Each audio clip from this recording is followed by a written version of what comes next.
The sky held its breath over the basin. Dawn crawled in slow, peach-colored streaks above the high desert, spilling light across cracked earth and rust-colored stones. Nothing moved. Not yet. The silence was almost sacred, the kind that presses into your skin and makes you feel like a trespasser. In that hush, even the wind bowed low, waiting. A dust trail stirred on the horizon, and then came the sound. Not hooves, not birdsong, but something unnatural, mechanical, whirring, predatory. The helicopter sliced across the sky like a blade. Below, the Mustang scattered. A dozen wild hearts broke formation, legs churning as dust rose around them in frantic clouds. Their eyes rolled white, ears flattened. But one stayed behind. A large, white stallion stood firm on the ridgeline, body trembling with tension, head lifted, ears forward. He didn't bolt. He watched. The chopper drew closer, dipping low as if in warning. The others screamed past him, flanks brushing, kicking up gravel. Still he stood, and then, like a breath finally released, he moved. Not away from, straight at the helicopter, a blur of muscle and defiance. He charged down the slope, hooves tearing into the brittle soil, dust spiraling behind him like smoke. The camera on the chopper locked onto him, catching each frame as if it knew. This was no ordinary run. This was war. This was memory. This was a ghost rising from the land. And from hundreds of miles away, Lena Carlisle watched it happen. The image froze on her monitor. Static flickered for a second before settling. The stallion's eyes were locked in the lens, wide and wild, and something in them made her stomach clench. She leaned in, brushing a finger over the screen. Her breath hitched. "No," she whispered. "It can't be." Outside the research trailer, wind whispered across the scrub. Inside, the only sound was the quiet hum of her old generator and the creak of her chair as she sat back, staring at the still frame. He looked just like him, a horse she hadn't seen in 5 years. A Mustang she'd failed. The Bureau called a roundup routine. Relocation due to overpopulation, drought stress, all the right words used in all the right places. Lena had read the memos. She'd helped write them once. That was before everything went to hell. Before the cliffs, the miscalculation, the slip, and the awful silence after. She hadn't gone near a roundup since.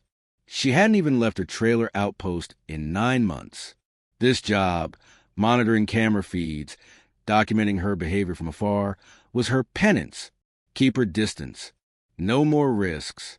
No more dying in her hands. But this horse, this white stallion who charged a helicopter like he had nothing left to lose. She stood up too fast, hitting her knee on the desk corner. The pain barely registered. She moved quickly now, pulling on her boots, grabbing her pack, keys in hand before her breath had fully steadied. Her voice cracked as she radioed into the central office. "This is Carlisle. I'm going on site. Pull footage from Drone 3. Tag the lead stallion as Ghost." "Copy that. You cleared to drive?" "I'm not asking for clearance," she said. "Just tagging the footage." A pause. Then, footage tagged. "Safe travel, Carlisle." The radio clicked off. By the time she reached the ridge, the sun was up, washing everything in the pale gold of early morning. Her old truck groaned beneath her as it crawled across the rugged path, tires kicking up long trails of dust. Every bump jarred her ribs, but she didn't care. She kept replaying the footage in her head. His eyes, the way he moved, the tension in his spine. There was no halter on him, no brands. But she knew. The last time she'd seen that look was in a different valley, on a different stallion. He'd been a fighter too, proud and impossible, until the roundup ended with a fall and a silence that stretched like a chasm between worlds. Lena had walked away from the program that day, not because they blamed her, but because she blamed herself. She pulled into the temporary field station just as the pens came into view, long metal panels set in makeshift corrals, already filled with panicked, sweating horses. The chopper sat grounded now, blade stilled, but its presence lingered like a warning. A few hands were unloading feed near the gate. One of them glanced up as she slammed the door shut. "Well, I'll be damned. Thought you were dead." Travis Deacon hadn't changed. Same denim, same lean frame, same eyes that looked through you like you were a set of broken gauges. His hat was newer, though, and he carried more weight in his shoulders. Not dead, Lena said. Just smarter. He smirked. Funny. Most smart people don't show up in the middle of a roundup after quitting for good. I'm not here to fight. He crossed his arms. Then why are you here? She walked past him toward the pens, ignoring the rising heat and the way her heart pounded too close to her throat, looking for a ghost. It didn't take long to find him. Pen 4. He stood at the far corner, half in shadow, coat stained with dust and dried sweat, but still fierce, still regal, still staring past the metal bars like they were an insult. When she stepped closer, he didn't move, just lifted his head higher, jaw tight. Lena's hands twitched. She took a breath. Hey, she said softly, voice catching on the dry air. It's you, isn't it? No reaction, just the wind sifting through his mane, lifting it gently like a memory. Call him what you want, Travis said behind her, but he's unbreakable. Took 4 men to get him in.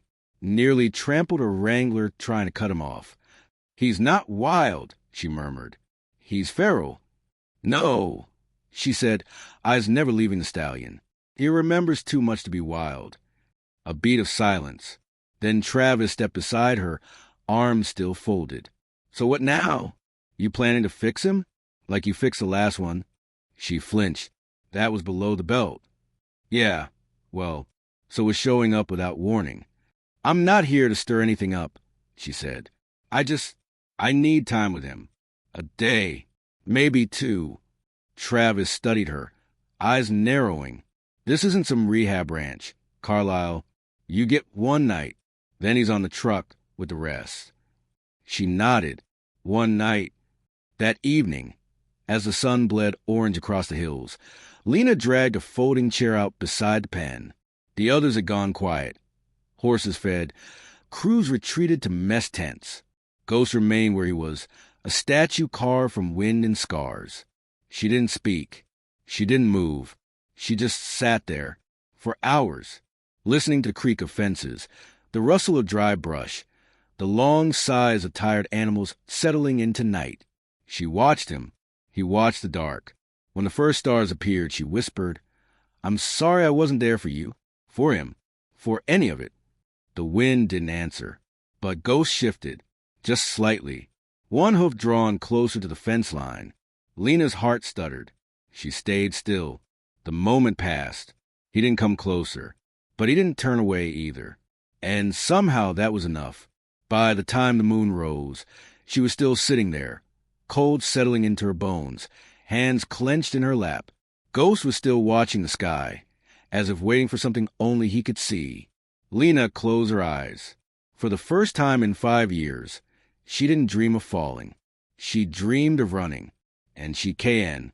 This was about saving herself. Tomorrow would come hard. She could feel it. The wind had changed again. Something was coming. But for now, the silence returned. And the world, briefly, held its breath again. Morning rose on a sky dusted pale gray, the kind of color that whispered of coming heat and buried tension. The pens groaned with restless motion. Horses shifted, stomped, snorted. Dust lifted in plumes that hung in the air like warnings. Lena hadn't slept. Her clothes were the same as yesterday, her hair pulled back in a low, messy knot. She stood with both hands wrapped around a metal thermos, the coffee inside long cold. Her eyes never left the white stallion. Ghost. He paced now. For strides, pivot. For strides, pivot. A precise circle etched into the dirt. His body was made of contradiction. Grace coiled inside fury. Strength braided with memory. A deep welt ran along his side, old and faded but visible in the slanting light. He wasn't just running from pain. He carried it. You're wasting time, Travis said, approaching from the mess tent with a clipboard under one arm and a smirk just barely restrained. We start loading at dusk. You gave me until morning, she replied, voice flat. Morning's halfway done. She didn't argue, just took a slow breath and walked toward the pen. The horses nearby stirred at her presence. A chestnut mare nickered low. A young bay, ears alert, watched her like prey watching a shadow pass too close. Ghost didn't flinch. He simply stopped pacing and turned to face her. There was no welcome in his posture, only wariness. Lena stopped a foot from the panel and crouched, keeping her eyes soft. No sudden movement. No challenge. "I'm not here to take anything from you," she murmured. "You've already lost enough." He stared at her for a long time, the kind of stare that made her wonder if he was trying to read the spaces behind her words. His nostrils flared once. Then, without sound, he turned away. "Real progress you're making there," Travis muttered from behind her. "Did you ever consider that maybe progress doesn't look like obedience? It does when you're trying to keep people alive." She stood and faced him. He's not dangerous. He's cornered. Travis held her gaze. They all start like that. Then they snap, and someone ends up in a hospital or dead. He wasn't always like this. "You think you knew him before?" She paused, then nodded. Travis looked away, scratching his jaw. "Jesus, Lena, if this is about the one you lost." "It's not just about that one." She didn't elaborate. She didn't need to. The memory of that roundup still haunted this camp. How one misstep along a ridge had turned into a fatal fall. How Lena had been the one shouting for the pilot to back off. How she'd been the one who ran out first, hands bloodied, eyes wide with disbelief. Everyone remembered, especially her. That afternoon, she stayed close to the pen. She didn't try to touch him, didn't whistle or call or offer treats. She just existed in his space.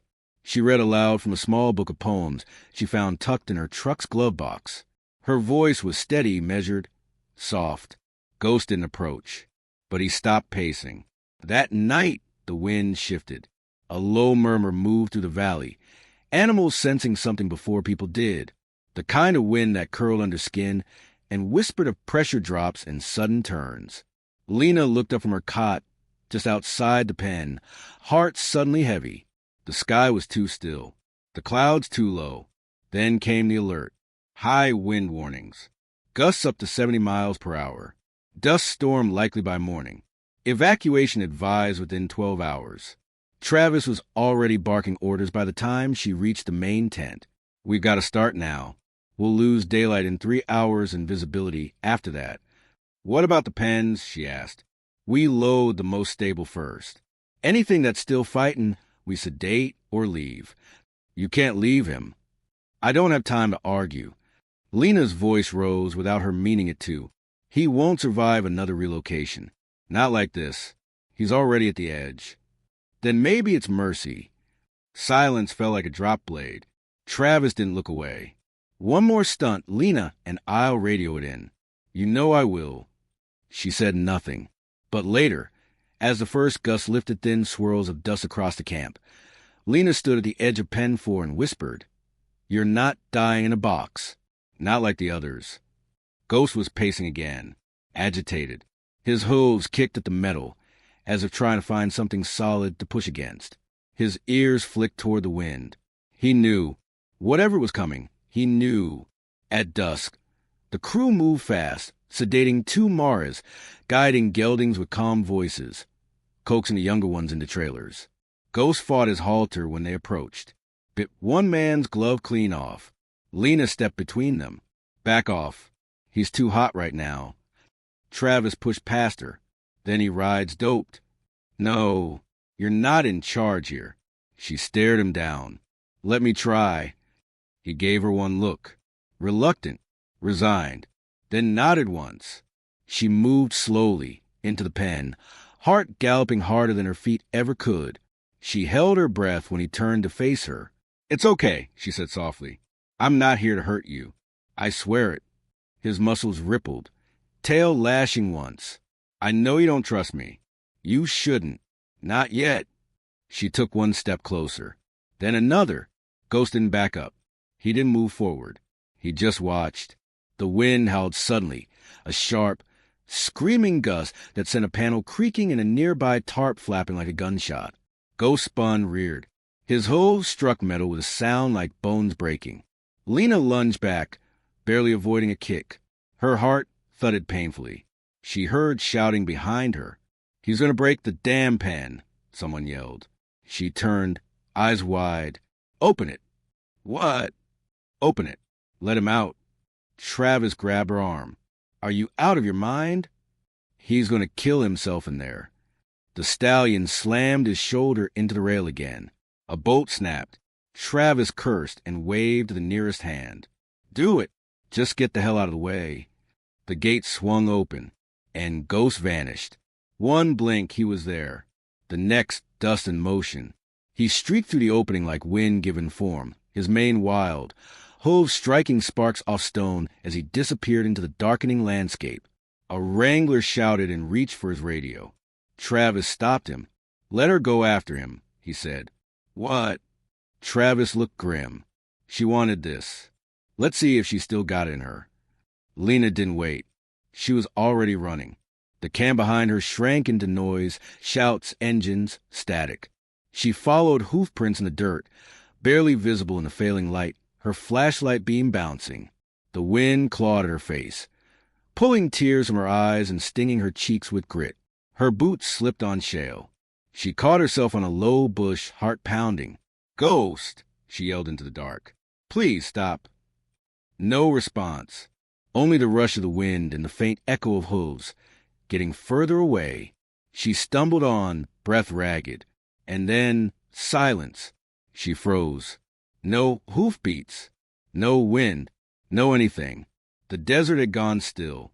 She crested a low rise, flashlight trembling in her hands.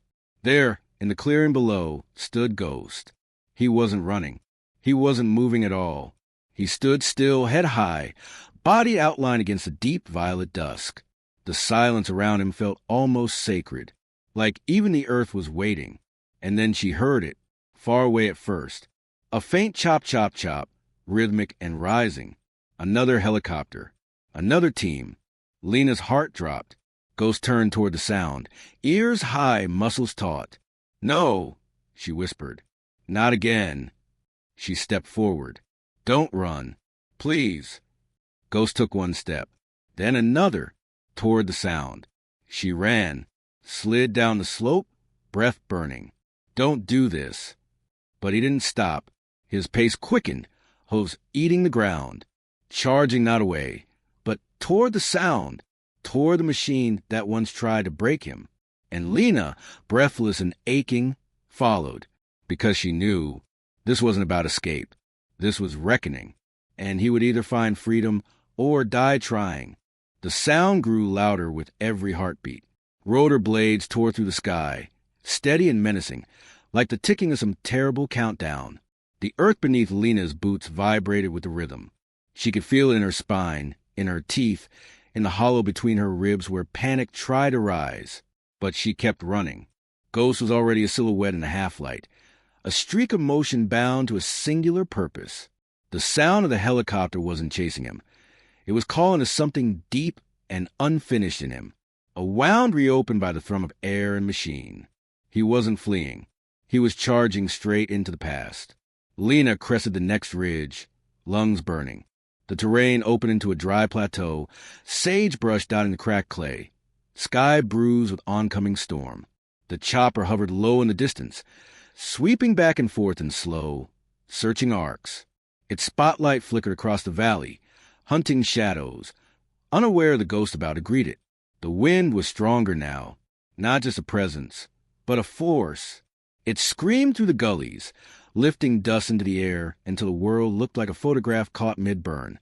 Visibility dropped to 30 feet. Lena pulled her bandana over her face, blinking grit from her eyes. Ghost disappeared again, swallowed by the dust cloud. She stopped. Everything was motion and noise. Her breath, the wind, the thunder of rotors. She turned in a slow circle, calling his name, not expecting an answer, but needing to fill the space with something human.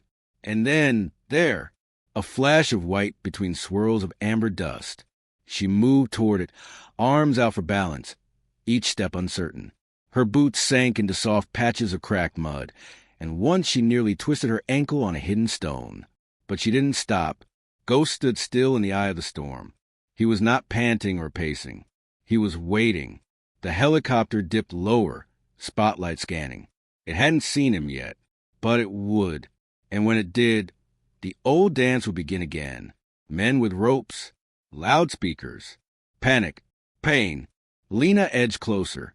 "Please," she said, voice rough. "You don't have to fight them." He turned his head slightly, enough to meet her gaze through the dust. In his eyes she saw fire, but not rage, not fear, something older than captivity, older than even memory. Conviction. "I know what you're doing," she said, stepping slowly into his space. "But this isn't the place. Not now. You don't have to prove anything." The wind surged again, stealing her words. He shifted his weight, hooves pressing into the earth like stakes.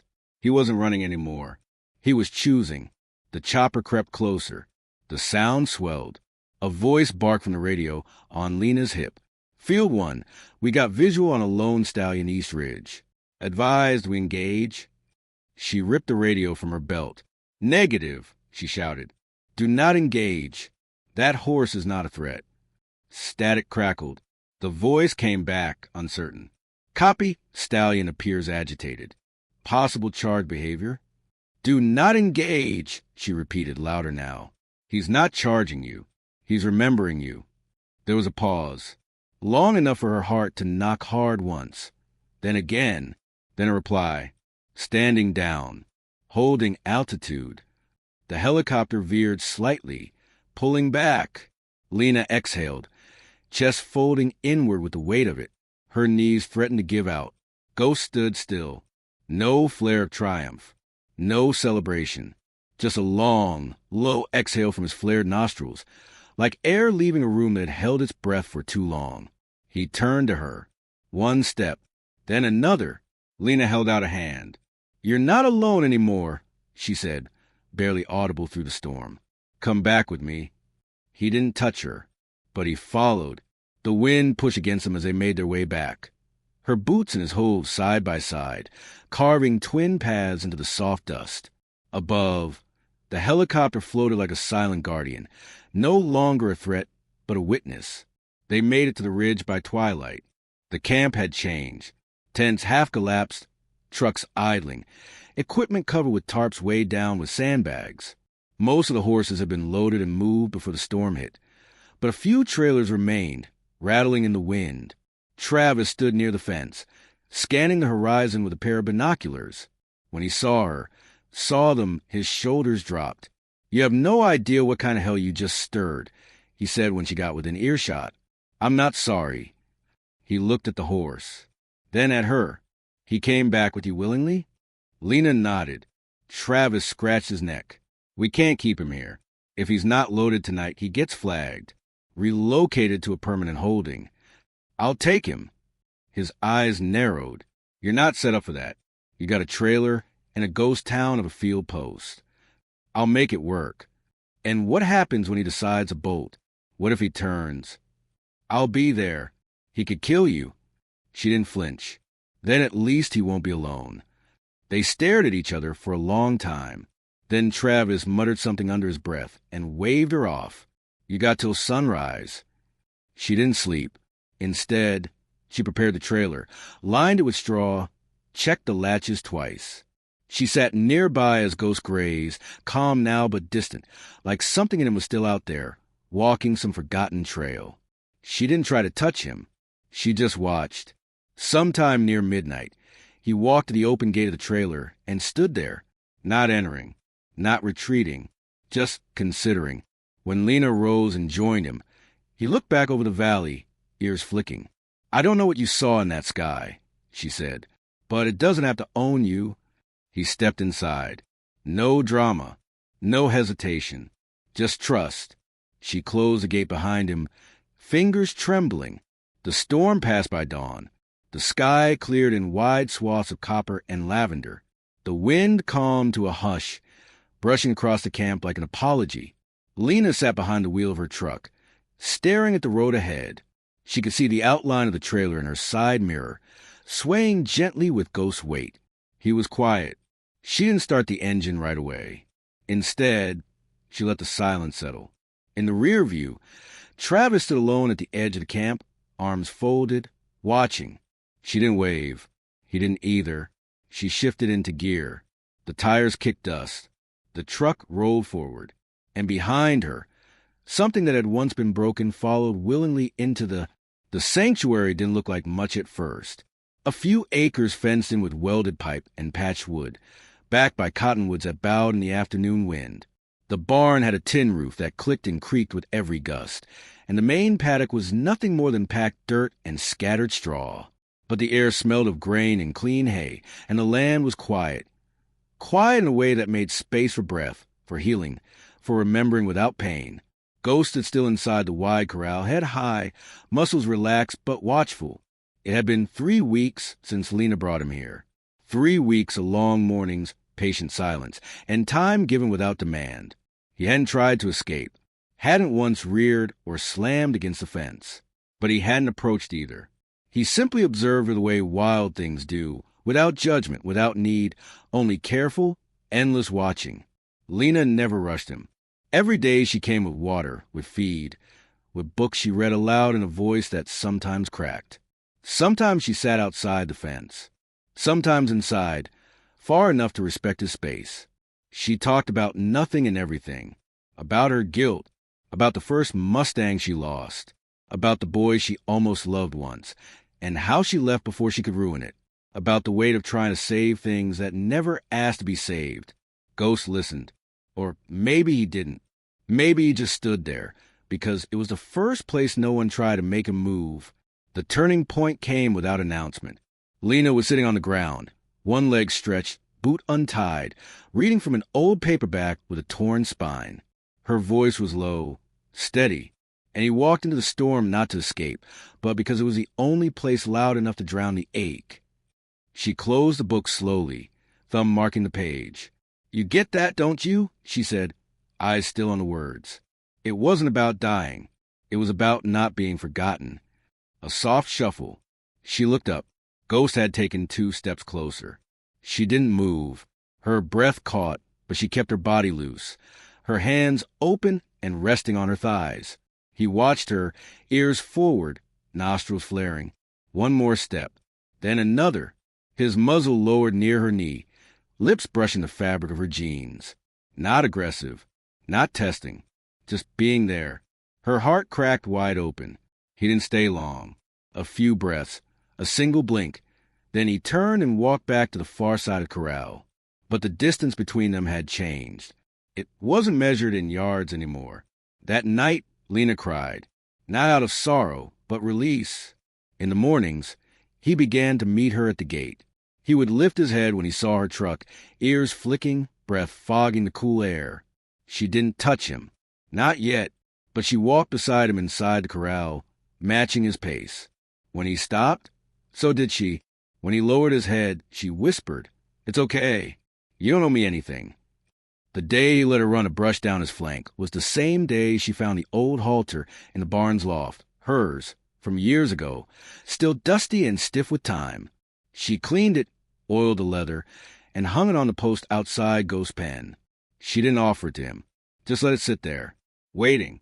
2 days later, he nudged it with his nose, and 2 weeks after that, he let her slip it over his head. He never flinched. Spring came fast that year, rushing in with green shoots and wet soil and the sound of frogs calling from the shallow creek beyond the fence line. Lena opened up the second pasture, letting Ghost run in a larger space with 2 mares from a nearby rescue. He didn't dominate. He didn't shy away. He found a rhythm in their presence, a herd without demand, only presence. He ran more, not like he did in the valley, with the wind chasing him down like a punishment. Now he ran with fluid, effortless motion, like he'd remembered the shape of joy. One morning, Lena arrived with a truckload of folding chairs and a borrowed school bus parked behind her gate. A group of kids spilled out, 8 to 12 years old, some wide-eyed with curiosity, others with a hollow-eyed stare kids who'd seen too much for their age. A teacher stood beside them, clipboard in hand, nervous. "You sure he's safe?" Lena nodded. "He doesn't do tricks, but he does something better." The children sat in the shade, fidgeting and quiet. Lena stepped into the corral and stood next to Ghost, one hand on his shoulder, the other shading her eyes. "This is Ghost," she said. "He doesn't know what a birthday is. He doesn't know about cartoons or swimming pools or what it feels like to ride in a backseat on the way to school. He knows fear. He knows hunger. He knows what it means to lose every familiar thing in one breath." Ghost stood still, ears flicked toward the sound of her voice. "But he's still here," she continued. "He's not here because someone saved him. He's here because he didn't give up on the idea that something better might exist." A small hand raised near the back. "What was the scariest part?" a girl asked, her voice no louder than a leaf turning over. Lena knelt down, looking straight into her eyes. "Not the storm. Not the roundup. Not even the waiting. The scariest part was believing no one would come back for him." Another voice piped up. "But you came." Lena smiled. "I didn't save him. I just showed up. Sometimes that's enough to begin." The children nodded, some solemn, some distracted, but one boy, maybe 9, slipped free from the group and stood quietly near the fence. Ghost walked toward him, not fast, not cautious, just curious. The boy didn't back away. He lifted a hand. Ghost leaned down, touched it with his nose. The boy's face broke into a silent smile. Later, when the bus pulled away and the dust settled, Lena stood in the open field, watching Ghost graze near the edge of the pond. The light was gold, the kind that lingers only in the hours when nothing hurts. She walked toward him slowly, stopping at his side. He lifted his head. She didn't speak. She didn't need to. Ghost stepped beside her, shoulder to shoulder. Together, they looked out across the land. The sky was wide. The past was still there, but quieter now. Not gone, just gentled by time and breath and space. Some stories didn't need happy endings. Some just needed a place to rest. And as the sun dipped behind the hills and the last light turned his mane to silver, the wind rose once more, not to chase, but to carry. And Ghost ran.